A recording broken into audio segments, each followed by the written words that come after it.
अस्सलाम वालेकुम, आप देख रहे हैं गूंज। और सबसे पहले बात शुरू करते हैं। जो आज की सबसे बड़ी खबर है वो यही है कि मुल्क गिर एहतजाज की कॉल दे दी है इमरान खान साहब ने और कहा है कि हर पाकिस्तानी को इस करप्ट निज़ाम के खिलाफ खड़े हो जाना है। अब याद रहे कि पहले वो अमेरिका के खिलाफ हमें खड़ा कर चुके हैं, उसके बाद हमें उन्होंने कहा कि फॉरेन पॉलिसी को जो अंडरमाइन करते हैं और जो आपके मुहिब वतन जनरल्स नहीं होते उनके खिलाफ भी आपने हमें खड़ा किया। अब हमें खड़ा कर रहे हैं वो जो इस वक्त वज़ीर आला आए हैं पंजाब में, मोहसिन नकवी साहब, और ये इंटरिम सेटअप के लिए हैं, 3 महीने के लिए हैं। अब वो देरीना दुश्मन निकल आए हैं इमरान खान साहब के। इमरान खान साहब चाहते हैं एहतजाज हो और सुप्रीम कोर्ट जाया जाए। सुनिए जी वो क्या कह रहे हैं। कि ये जो तबाही का रास्ता है, ये तबाही का रास्ता हर उस पाकिस्तानी जिसका जीना मरना पाकिस्तान में है, उससे बचाने के लिए आप सबको पुरअमन तरीके से एहतजाज करना पड़ेगा। ये आपका सबका आईनी हक है, ये आपका इंसानी हक है, ह्यूमन राइट है आपका। जब आप देख रहे हैं मुल्क में इस तरह की जुल्म और नाइंसाफी, इस तरह के लोग जिन लोगों को जेलों में होना चाहिए जो ऊपर आके बैठ जाएं, और जब आप वाज़ेह तौर पे देख रहे हैं कि कौम अमर बिल मारूफ से उठ गई है, अल्लाह का हुक्म है कि अच्छाई के साथ खड़े हो।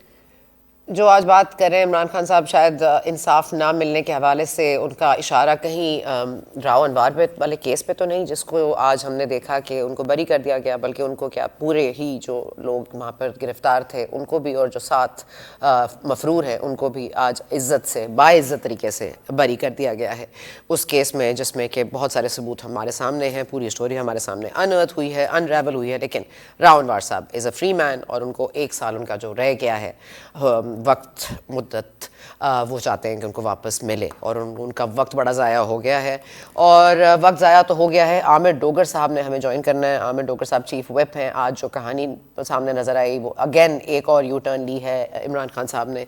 पहले इस्तीफ़े दो, फिर तस्दीक कराओ, फिर 11 इस्तीफ़े मंजूर हो गए तो उसके खिलाफ इस्लामाबाद हाई कोर्ट चले जाओ, फिर सुप्रीम कोर्ट चले जाओ क्योंकि तस्दीक नहीं हो रही, फिर तस्दीक होने लगती है तो 35 की तस्दीक क्यों हो गई, अब 35 और की तस्दीक क्यों हो गई। आज इसलिए भेजा गया कि जाके ये जो 45 और रह गए हैं पीटीआई वाले, इससे पहले कि इनके भी इस्तीफे मंजूर हो जाएं, वो इस्तीफे वापस लिए जाएं।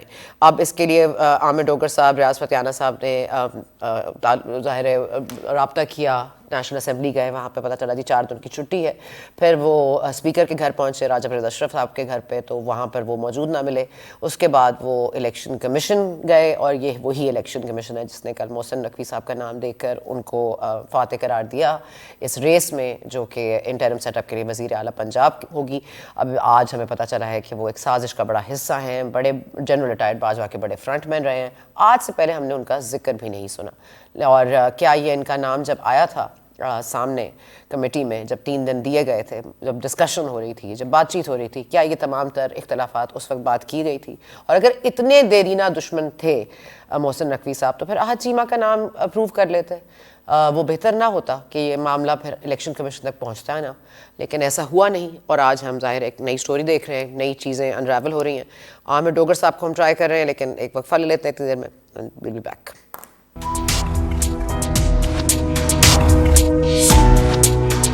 And welcome back. और पाकिस्तान में सबसे बड़ी खबर जो इससे पहले थी वो तो यही थी कि पावर ब्रेक डाउन है। सुबह 7:30 बजे से बिजली नहीं है। पूरे पाकिस्तान में एक बहुत ही ज़बरदस्त किस्म का ब्रेक डाउन आया है, जिसकी ना वजह किसी को मालूम है, जिसकी ना सोलूशन किसी के पास है, जिसको ना एड्रेस करने में की किसी में कैपेसिटी है।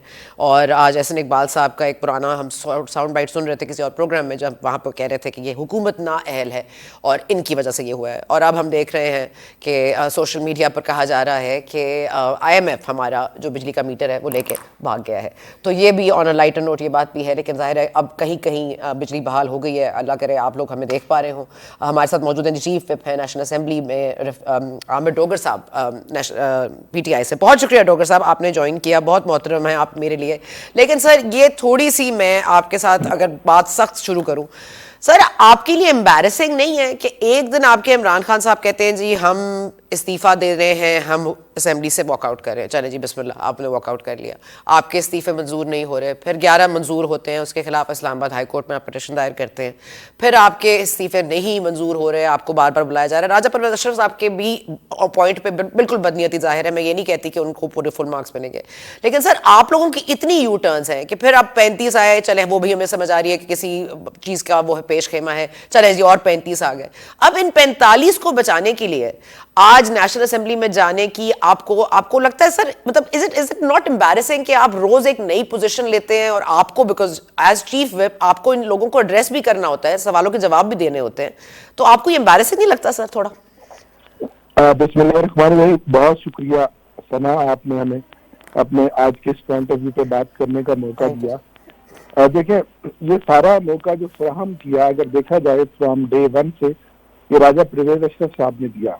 अगर 128 इस्तीफे जो कासिम सूरी एक प्रोसेस करके मुकम्मल करके आगे मंजूर करके चला गया था, ये उनको उसी दिन फॉरवर्ड कर देते तो आज ये बहस ही ना होती। कमोबेश 10 महीने उन्होंने इनको रखा और फिर आज से 5 महीने पहले एक पीडीएम की लीडरशिप बाकायदा बैठी और उसका 1 पॉइंट एजेंडा था कि कहां कहां से हम 10 सीटें मजीद कौमी असम्बली की ऐड कर सकते हैं और इनके इस्तीफे हम मंजूर करें। उन्होंने वो 10 सीटें देखी, उनमें मार्जिन कम था, उसको देखा और उसके बाद फिर इलेक्शन करवाया। वहां भी हमने यही बात चैलेंज की थी कि देखिए, अगर आपने जो कोर्ट में हम गए कि अगर आपने मंजूर करने हैं तो सबके कर दे। ये 10 का तो मतलब है एक फैसलाबाद का, एक कराची का, एक पेशावर का, तो ये तो बड़ी ज्यादती है। और फिर देखें, उनको नहीं अंदाजा था कि हमारे पास भी कोई कार्ड होगा और हमने वो एक पॉलिटिकल मूव की और इमरान खान साहब को इलेक्शन लड़ाया और अल्हम्दुलिल्लाह 10 में से 8 सीटों पर वो जीत गए। उसके बाद यके दिगरे बाद मेरा स्पीकर साहब के साथ राब्ता रहा। मैं एक डेलीगेशन कुछ दिन पहले लेकर गया, उससे पहले भी गया कि सर जो बाकी इस्तीफे हैं अब आप उनका क्या कर रहे हैं। उन्होंने हमें लेटर लिखा कि आए फिजिकल वेरिफिकेशन के लिए। हमने कहा बिल्कुल, हम सारे आ जाते हैं, सबको लेटर लिखे। वहां भी उन्होंने पिक एंड चूज किया दिखाने के लिए कि जब हमने लेटर लिखा है। फिर लास्ट जो मेरी उनसे मुलाकात हुई, जिसमें असद कैसर साहब भी मेरे साथ थे, मैंने उनको कहा राजा साहब अब मेहरबानी करें, हमारे इस्तीफे मंजूर करें, मुल्क अब जनरल इलेक्शन की तरफ जा रहा है, आप आए। उन्होंने कहा जी आज मैं रात को ऑस्ट्रेलिया जा रहा हूँ स्पीकर कॉन्फ्रेंस में, मैं आगे आपसे कांटेक्ट करूंगा, आप सबको ले आए और एक दिन मेरे साथ बैठे, सुबह से लेकर शाम तक 5 से 7 मिनट लगेंगे, एक मेंबर की वेरिफिकेशन पे मैं सब इस्तीफे मंजूर कर दूंगा। फिर जब खान साहब ने, जब जाहिर असेंबलियां तहलील हो रही थी और मुल्क में एक माहौल इलेक्शन का जनरल का बन रहा था, तो हमने पॉलिटिकल एक मूव की और उस मूव के मुताबिक वो हमारी सियासी हिकमत अमली थी। खान साहब ने भी अंदिया दिया, एक चैनल में इंटरव्यू दिया कि हम असेंबली में वापस जाने का इरादा रखते हैं और इनके मेंबर जो है वो कम हो गए, हमारे रास्ते में है और इनको कॉन्फिडेंस का वोट लेने का कहेंगे। अगले दिन सना 20 तारीख थी, कौमी असेंबली का इजलास था। इन्होंने 20 का इजलास एडजर्न करके 27 के लिए कर दिया और 35 की लिस्ट 18 तारीख को निकाल दी, अगले ही दिन खान साहब से, जो बदनीयती है। अब जुमे को हम इकट्ठे हुए कि हम सारे असेंबली जाते हैं, परवेज साहब से बात करते हैं कि या तो आप हमारे बाकियों के भी सबके इस्तीफे मंजूर करें, वरना ये क्या तरीकाकार है। जुमे को इन्होंने असेंबली 27 पर ले जाकर जो है ना वो 7 दिन और आगे ले गए। अब आज जब हम रात इकट्ठे हुए कि हमने सुबह जाना है और उनसे अपना पॉइंट ऑफ व्यू देना है, तो एकदम रात के 3 बजे, कभी नेशनल असेंबली की तारीख में ऐसा नहीं हुआ कि रात को 3 बजे नोटिफिकेशन जारी हो। 3:30 बजे सेनेट का इजलास एडजर्न कर दिया जाए, जो हाउस जो आज इजलास होना था, और कभी वर्क इन होम होगा, तमाम असेंबली का स्टाफ घर से बात करेगा और असेंबली अगले 4 दिन के लिए बंद है। इतना डर गए हैं, इतना खौफजदा है, इतने ये इनकी टांगे जो है वो कांप गई है। कभी ऐसा होता है कि 45 मेंबर कौमी असेंबली के गए, आप दरवाजा बंद कर दें, हम बाहर खड़े रहे। हम फिर स्पीकर के ऑफिस गए, घर गए, वहां भी उन्होंने दरवाजे बंद कर दिए, वहां हमने धरना दिया। फिर बिलाखिर हम इलेक्शन कमीशन में गए और हमने वहाँ इंटीमेशन दी उस पटिशन के, चीफ इलेक्शन कमीशनर से मुलाकात हुई, बहुत अच्छी मुलाकात हुई और उनको कहा कि सर ये माजरा है, अब आप देख लें, ये 45 मेंबर जो है ये अपना एक खास मकसद के लिए असेंबली में जाना चाहते हैं। तो ये सारा सिलसिला था, ये तो पॉलिटिकल। तो सर 3:30 बजे आपको क्या लगता है उनको कहाँ से ये खुशबू आई कि खबर आई कि कोई कबूतर आके उनको बता गया, कोई चिड़िया ने उनको बताया कि आप ये सुबह ये मूव करने जा रहे हैं, या ये बहुत ओपन बात थी? नहीं, ओपन तो नहीं थी। यकीनन हमारे जब मेंबर्स 35, 40, 45 में जब एक चीज चल रही थी और कुछ राब्ते चल रहे थे, तो कहीं ना कहीं से खबर तो लीक हो ही जाती है। ऐसा है नहीं एक या दो तीन बंदों में तो आप खबर रखते हैं। जब 40-45 के यहाँ बात हो तो कहीं ना कहीं से खबर तो लीक हो ही गई।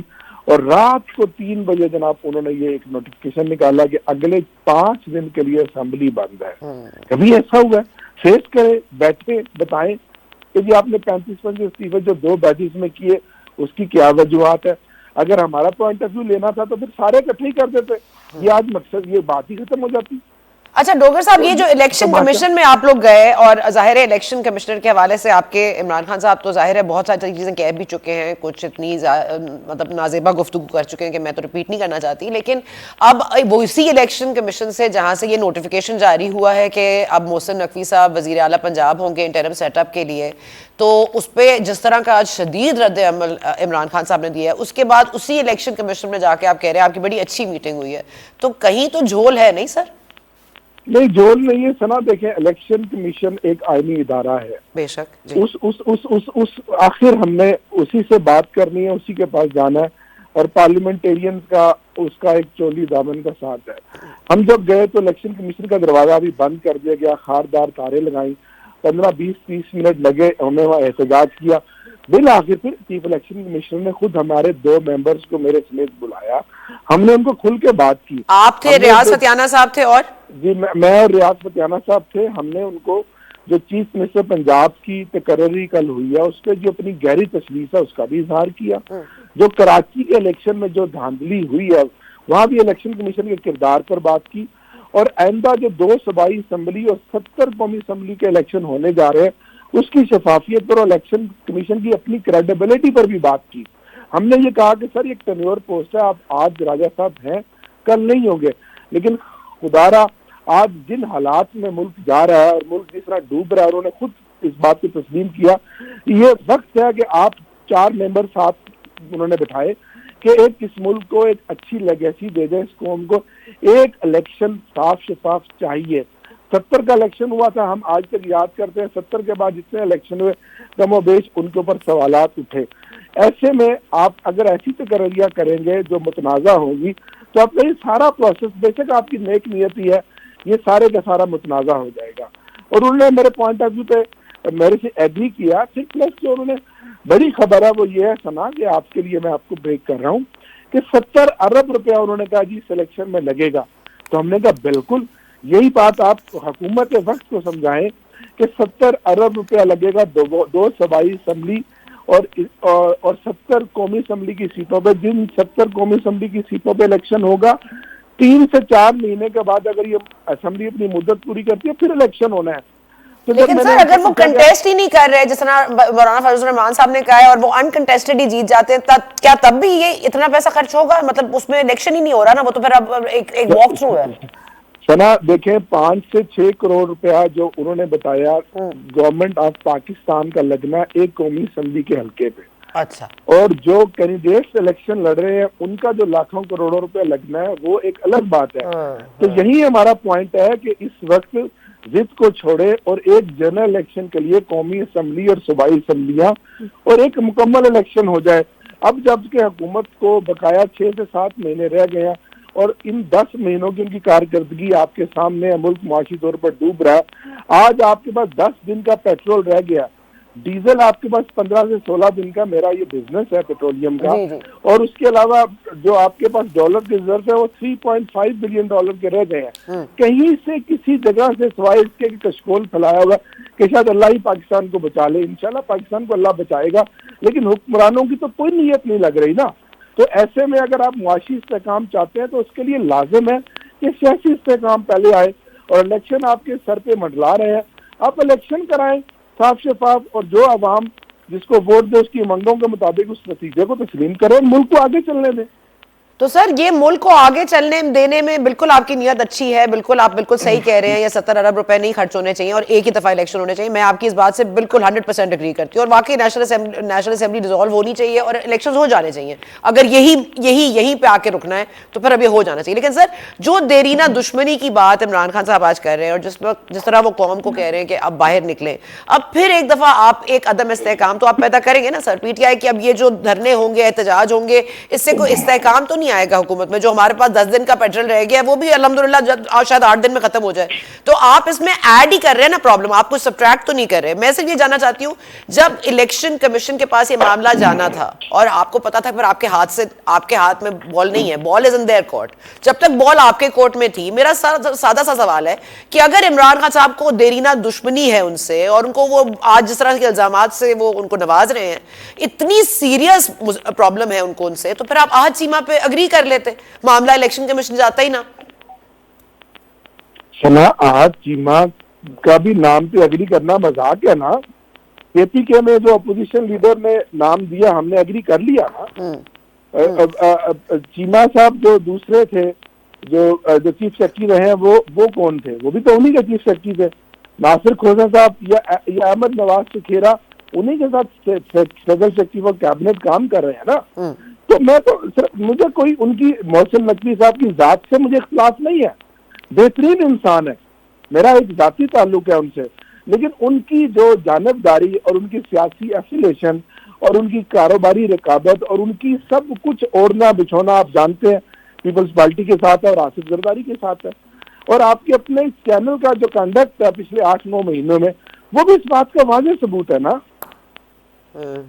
सर वाज़ेह सबूत तो ये है कि हमें भी कहा जाता है हम नून लीग से लिफाफे लेते हैं, लेकिन हमारे पास तो नून लीग आती नहीं है, पीटीआई बल्कि ज्यादा आती है, बल्कि पीटीआई तो ज्यादा इज्जत देती है मुझे। मैं तो आप लोगों की बड़ी मशहूर हूँ। आपको तो लोग नहीं जानते कि आपको पे अल्लाह का कितना करम है। आप खुद एक बड़ी एक रिस्पेक्टेबल फैमिली से ताल्लुक रखती है, लेकिन इल्जामात लोग लगाते रहते हैं, उससे फर्क नहीं पड़ता।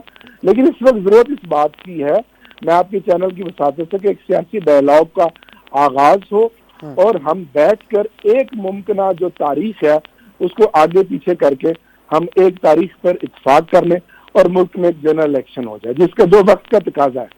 ठीक है, अब आप ये बता दीजिए, क्योंकि आपने इलेक्शन कमिश्नर से खुद बात की, आपसे उन्होंने ये डिस्कशन भी की और आप कह रहे बड़े अच्छे माहौल में बात हुई, तो क्या ये नहीं हो सकता कि इमरान खान साहब भी जाके इलेक्शन कमिश्नर से एक दफा मिल लें, ये बात हो जाए? क्योंकि ये बात करने का तरीका इस तरह तो शुरू नहीं होता ना सर, कि हमारे खिलाफ आप लोगों ने एक बहास खोल दिया है और अब हम आपके साथ नहीं चलेंगे और एहतजाज करेंगे और सब खड़े हो जाओ और कौम निकल आए। मतलब यहाँ से मसालेहत तो नहीं शुरू होती, यहाँ से तो आप देख लीजिए, this will only and in war ना। इसमें कोई आप मसालेहत की तरफ तो नहीं जा रहे। नहीं, आपकी बात ठीक है, लेकिन बिल्कुल डायलॉग होना चाहिए, इसमें तो कोई दूसरी राय नहीं है। लेकिन अब देखें, अभी तो फिलहाल हम सब का किरदार है और खास तौर पर उन कुव्वतों का रिमोट असल में जिनके हाथ में, जो खुदारा इस मुल्क के लिए सोचें। और इस वक्त बहुत जरूरत है कि सब बैठें और बैठकर एक इलेक्शन की डेट के ऊपर इत्तेफाक करें। ठीक है डॉक्टर साहब, एक आखिरी सवाल जरा मुझे बता दीजिएगा, क्योंकि इस वक्त हालात जिस नहज पे पहुंच चुके हैं। देखिए, हमने आज से पहले मोहसिन नकवी का नाम भी नहीं सुना इमरान खान साहब के मुंह से, उनके मुंह से क्या, हमने किसी के भी मुंह से उनका नाम नहीं सुना इस तरह से, और इस तरह के इल्जामात जिस तरह से आज उनको नवाजा जा रहा है, मेरा नहीं ख्याल कि इट्स फेयर। क्योंकि अब उनको बाजवा साहब का फ्रंटमैन कह देना या इस तरह के इल्जामात लगाना कि मेरी हुकूमत गिराने में इनका बड़ा मरकजी किरदार था, मतलब ये मरकजी किरदार का जिक्र खैर आज क्यों हो रहा है? मतलब आज उनके अपॉइंटमेंट के बाद क्यों हो रहा है? पहले नहीं हुआ, उनका नाम जब सामने आया तब नहीं हुआ। मैं सिर्फ कह रही हूँ कि आज ये सीक्रेट क्यों खोल रही है? सना, जो रिकॉर्ड है ना जी, वो रिप्लाई होता है। अगर आप वीडियोस देख लें, आप तस्वीरें देख लें, क्लिप्स देख लें, जो अब सारे के सारे मीडिया के वो सारे चैनल चला रहे हैं, तो वो सारी चैनल इमरान खान की इस बात को इत्तेफाक करते हैं कि उनका एक बड़ा किरदार रजीम चेंज में रहा है। मैं क्योंकि बीइंग चीफ विप मेरा मेंबर्स के साथ क्लोज कोऑर्डिनेशन रहती है, मुझे पता है कि सालिक हुसैन और चौधरी शुजात साहब के साथ उनका क्या रोल था। जब आसिफ जरदारी साहब ने गए, कौन लेकर गए, कितने घंटे कमरे में कौन बैठा और कौन नहीं बैठा। और उसके अलावा भी इस पूरे उसमें गो मोहसिन नकवी साहब पीछे रहकर काम करते हैं और उनका नाम आ जाना सीएम पंजाब के लिए, और उसके पीछे क्या मकसद था, तो ये सारी चीजें तो अब ओपन हो गई है ना, तो इसलिए अब जाहिर बात तो होगी। सर ओपन, यही तो मैं कह रही हूँ, इतनी देर क्यों लग जाती है ओपन करने में? हर चीज कबल अज वक्त इमरान खान साहब को पता होती है, लेकिन हमेशा देर में बताते हैं, हमेशा जब हो जाती है कैटास्ट्रोफी, जब हो जाता है मामला तब बताते हैं। इलेक्शन कमीशन को हमने देखना हो कि वो खुद ही को बेहतर ऐसा आदमी ले लेंगे जिसके ऊपर कोई बात ना हो। अच्छा सर, ये 45 इस्तीफों का क्या हुआ फिर? आपको इलेक्शन कमिश्नर ने क्या आपको? देखिए, हमने इलेक्शन कमीशन को अपनी पिटीशन जमा करवा दी है। ठीक है।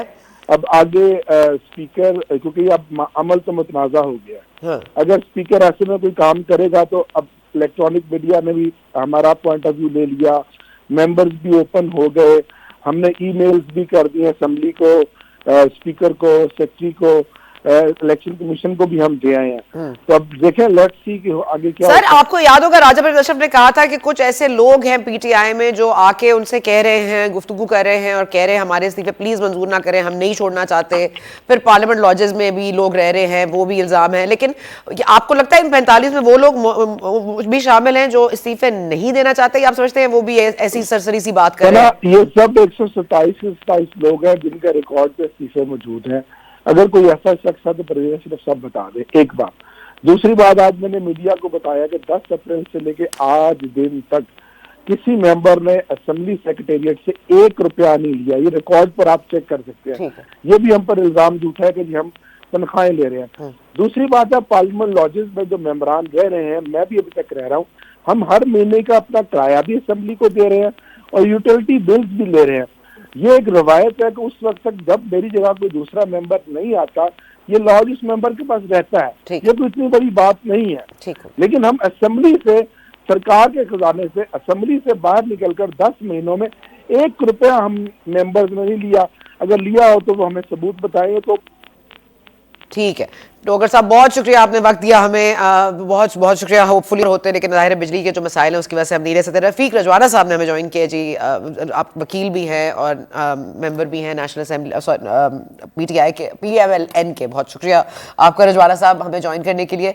रजवाना साहब, एक तो ये बात कि आज जो 45 नशिस्तों के इस्तीफे नामंजूर करने के लिए जो पिटिशन दायर कर दी है PTI ने इन इलेक्शन कमीशन, क्योंकि ज़ाहिर है अब वो कह रहे हैं कि नेशनल असेंबली में कभी हिस्ट्री में ये नहीं हुआ कि रात को इनकी मुलाकात होती है, ये लोग बात करते हैं 45 लोग के कल हम जाके अपने इस्तीफे नामंजूर या जो भी है कराएंगे। तो रात को 3:30 बजे एक बताया जाता है नेशनल असेंबली में हैंड आउट निकलता है या ऑर्डर दिए जाते हैं कि जी 5 दिन अब वर्क फ्रॉम होम होगा और नेशनल असेंबली को बंद कर दिया जाए। क्या इस इल्ज़ाम की आप तस्दीक या तरदीद कर सकते हैं सर?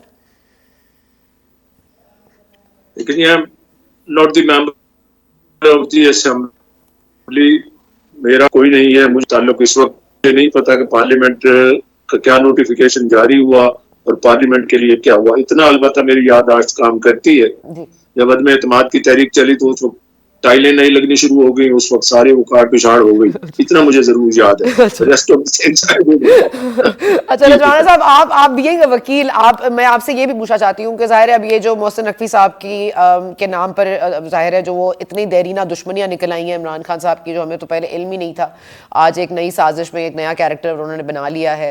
अब पता नहीं किस किस के खिलाफ खड़े होना है। इमरान खान साहब ने पहले अमेरिका के खिलाफ खड़ा किया, फिर इलेक्शन कमीशन के खिलाफ खड़ा किया, फिर मुहिब्बे वतन जनरल जो नहीं थे उनके खिलाफ खड़ा किया, पता नहीं किस किस के खिलाफ खड़ा करना है। तो ये फरमा दीजिएगा कि अब जो मुल्क गिर एहतजाज होंगे ये मोहसिन नकवी साहब पे और ये सुप्रीम कोर्ट जाएंगे, तो बीइंग अ लॉयर आपको लगता है कि 63A की तशरीह के बाद ऐसा कुछ दोबारा हो सकता है या ये बात इसी तरह से खत्म हो जाएगी? इसका 63A से कोई ताल्लुक नहीं है। The appointment of the caretaker government, सबसे पहले तो ये है कि ये नहीं, मैं कह रही हूँ जैसे 63A में तशरीह हुई ना, आपने अब जो आइन में लिखा हुआ है उससे मुतसादिम था ना, जो उसके बाद वो जी बताइए। नहीं सॉरी, मैं कह रही थी मैं आपकी गुफ्तगू उसी जवाब पे आ रहा हूँ। उसी जवाब पे आज लिसनिंग मी जी मैं सुन रही जी। तो अब एक कॉन्स्टिट्यूशनल तरीका है, उसके तहत जो पार्लियामेंट्री कमेटी थी वो एग्री नहीं हुई तो they had to send these names to the election commission of Pakistan. अब वो नाम तो पार्लियामेंट्री कमेटी ने भेजे हैं, वो बाहर से तो किसी ने नहीं भेजे। अच्छा, अब ये आज अजीब बात है, कभी साइफर की वजह से हुकूमत गिरी, कभी बाजवा साहब की वजह से हुकूमत गिरी, कभी किसी और की वजह से गिरी, आज मोहसिन नकवी साहब आ गए। ठीक है जी, वो कहते हैं ये तो बड़े दुश्मन है पीटीआई के। तो मेरा ख्याल है जी कि एक लिस्ट दे देनी चाहिए इमरान खान साहब को कि उनका पाकिस्तान में कितने दुश्मन है और कौन से सहाफी दुश्मन है, नंबर 1। नंबर 2, ये भी बता दें, एक दीवार खड़ी कर दें। लगता है ऐसे है कि उनकी एक दीवार के पार वो खुद है और पीटीआई है, बाकी दीवार के पार बाकी सब लोग, तमाम जमातें उनकी दुश्मन है, खुदा न खास्ता। इस तरह का नजरिया, इस तरह की सोच एक पॉलिटिकल लीडर को नहीं रखनी चाहिए। इतने जज्बाती अंदाज से ऐसी गुफ्तगू नहीं करनी चाहिए। कल एक आदमी कॉन्स्टिट्यूशनली अपॉइंट हुआ इलेक्शन कमीशन ऑफ पाकिस्तान से, वो election commission of Pakistan which was constituted, appointed, recommended by the leader of the opposition and by the government also. और उस वक्त ये चीफ इलेक्शन कमिश्नर साहब की तारीफें करते करते थकते नहीं थे, इनके वजीर नहीं थकते थे। अब अपॉइंटमेंट हो गई। सुप्रीम कोर्ट के बारे में मैं कुछ नहीं कहता, but as a student of law मैं समझता हूँ there is no scope of getting any relief from the court. उसकी एक वजह यह है कि everything was done under the constitution, number 1। Number 2, election commission has exercised its power with consensus, इत्तफाक राय से, अंडर द कॉन्स्टिट्यूशन, और ओथ भी हो गई है। तो अगर सुप्रीम कोर्ट के पास जाते हैं तो ये मांगेंगे जी इसको, इसकी जो अपॉइंटमेंट है सस्पेंड करें, the order of the election commission of Pakistan for appointing Mohsin Naqvi साहब as caretaker chief minister. My humble view, it is not possible. Election कौन कराएगा? निगरान हुकूमत है, उसकी क्या इख्तियार है? कोई इख्तियार नहीं, ना अपॉइंटमेंट की है, ना ट्रांसफर की है, कुछ भी नहीं है। बात यह है खुद ही तो इनको इलेक्शन की जल्दी है और खुद ही रुकावटें डाल रहे हैं। खुद ही इन्होंने 2 असेंबलियों जो है ना कुर्बानी का बकरा बना दिया। सैकड़ों जो हमारे एमपी हजरात थे, मोअज़्ज़ज़ हजरात केपीके के और पंजाब के, यक जुम्बश कलम एक हुक्म की तामील में, एक हुक्म के ताबेदारी में। अब मैं ये तो नहीं कहता कि हम कोई गुलाम हैं, बहरहाल इस तरह से उन्होंने कंप्लायंस की। मजाल है किसी ने आवाज उठाया, अंदर से उनके दिल खून के आंसू रो रहा था कि एक बनी बनाई हुकूमत गिरा दी, एक बने हुए घरों को गिरा दिया, डिमोलिश कर दिया। ये कोई बच्चों का खेल नहीं है, ये कोई खिलौना नहीं है कि बच्चों के मर्ड हाउसेस बच्चे बनाते हैं, फिर गिरा देते हैं, फिर और बना देते हैं। प्लीज प्लीज, आपके साथ अवाम, आप कहते हैं हमारे साथ अवाम है, चलो आपके साथ अवाम है, बिल्कुल आप जीते, आप इलेक्शन जीत के आए या जितवा के आए, जैसे भी है, that's a gone case, that's a history now. मगर we should learn lesson from the history और खुदा के लिए आराम से पोलाइटली चले, आराम से चले। आज उसी तकरीर में जस्ट एन एडिशन उन्होंने मेरा ख्याल है गुफ्तगू का आगाज किया कि जी जमहूरियत की बुनियाद जो है वो इखलाकियात पर होती। मैं सुन के मैं I was all alone when I was listening it and I laughed a big laughter. In respect अपनी जगह पे है कि खान साहब और इखलाकियात का दर्स दे रहे हैं, अच्छी बात है, बड़ी इम्प्रूवमेंट है। इस दौर में जब से खान साहब सियासत में आया है, इखलाकियात का जो जनाजा सोशल मीडिया पे निकाला गया, जिस तरह सियासी लीडरों को इंतकाम का निशाना बना के उन पर आवाजें कसेगा, ठीक है, जवाब में भी आए, ठीक है, उसी जगह पे। तो मैं ये समझता हूँ अगर इखलाकियात का दर्स देते हैं तो सबसे पहले आदमी अपने गिरबान में जाके, हम भी अपने गिरबान में जाके, तब है। हाफजा तो है नहीं, असेंबलियों के असीफे हैं, असीफे दे दिए। अब जब देखा केयरटेकर गवर्नमेंट की जो है ना वो होगी, जब इलेक्शन नेशनल असेंबली के होंगे तो अब पछतावा हो गया कि हमने क्या किया। It amounts to blowing hot and cold in the same breath और म्यूचुअली डिस्ट्रक्टिव। इनके जो है ना ये लीगल लैंग्वेज में कहते हैं म्यूचुअली डिस्ट्रक्टिव के एक प्ली आप ले लें, उसके बाद दूसरी प्ली जो ले वो पहली प्ली को भी खा जाती है और दूसरी प्ली जाया हो जाती है। तो इस वक्त मुल्क फिर सड़कों पे आ रहे हैं, निगरान वजीर आला की अपॉइंटमेंट पे सड़कों पे आ रहे हैं।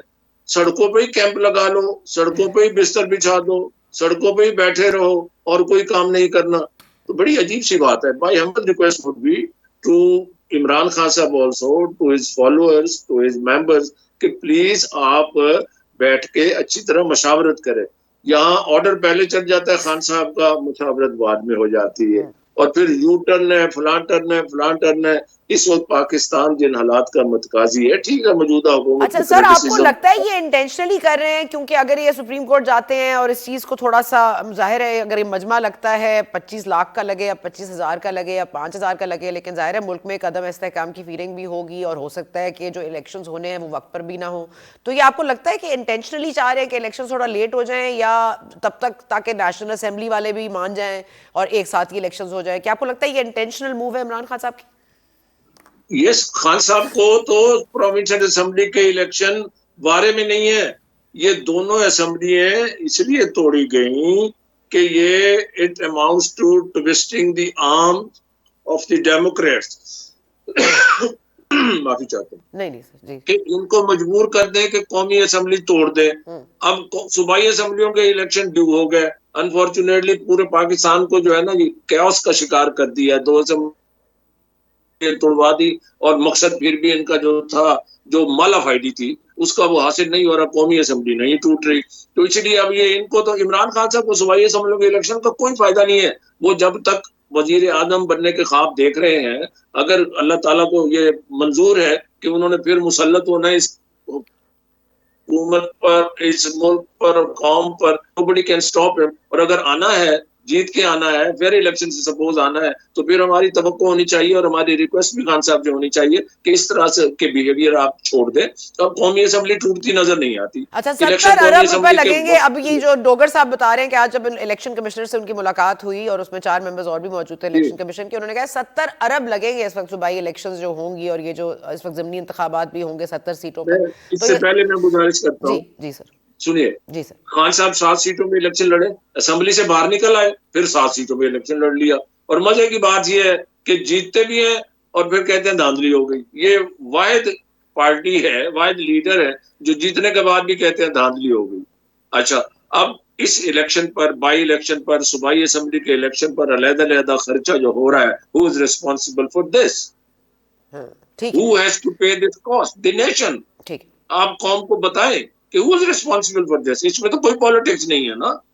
चलिए रजवाना साहब एक बात बता दीजिएगा क्योंकि वक्त कम है मेरे पास। मैं सिर्फ आती हूँ, जावेद लतीफ साहब ने कल गुफ्तगू की, मैं चाहती थी आपको सुना दूं लेकिन वक्त की कमी है, तो मैं सिर्फ बता देती हूँ आपको इन शॉर्ट कि वो कह रहे हैं कि जी इबरतनाक निशान बनाया जाए, इबरत का निशान बनाया जाए उन लोगों को जिन्होंने इमरान खान साहब को मुसल्लत किया और नवाज शरीफ साहब को बाहर भेजा, और सिर्फ उनका केस रिजॉल्व होने से नहीं बल्कि माफ़ी मांगे उनसे लोग। सर ये किसकी बात कर रहे हैं? किसको इबरत का निशान बनाना है? इमरान खान साहब को बनाना है, जनरल रिटायर्ड बाजवा को बनाना है, जनरल फैज हमीद को बनाना है, या खोसा साहब को बनाना है?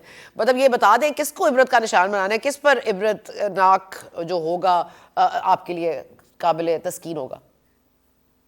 देखिए इसका तो जवाब वही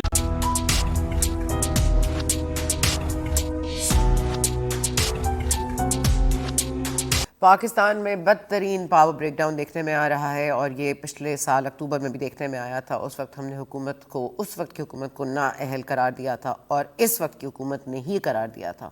लेकिन आज भी हमें ये बताया गया कि ग्रिड स्टेशंस को बार बार पावर ब्रेकडाउन हो रहा है, वहाँ से उच्च प्लांट से इलेक्ट्रिसिटी जो है जनरेट की जा रही है, और ये तमाम तर चीज़ों के बावजूद बहुत सारे एरियाज़ में अब तक बिजली रिस्टोर नहीं हुई है। 10 बजे तक का टाइम दिया था खुर्रम दस्तगीर खान साहब ने, और अब तक हम देख रहे हैं कि बहुत सारे एरियाज़ में अभी भी लाइट जो है वो आंख मचोली खेल रही है, आती है फिर चली जाती है। अब इसी तरह से इमरान खान साहब भी सड़कों पर आते हैं, फिर अंदर चले जाते हैं, फिर सड़कों पर आते हैं, और अब एक बार फिर वो सड़कों पर आने का इसरार कर रहे हैं, और इस बात पर कि वज़ीर आला जो इस वक्त नॉमिनेट हुए हैं, जो चूज़ हुए हैं, जिनको आज अपॉइंट कर दिया गया है और उन्होंने ओथ भी ले ली।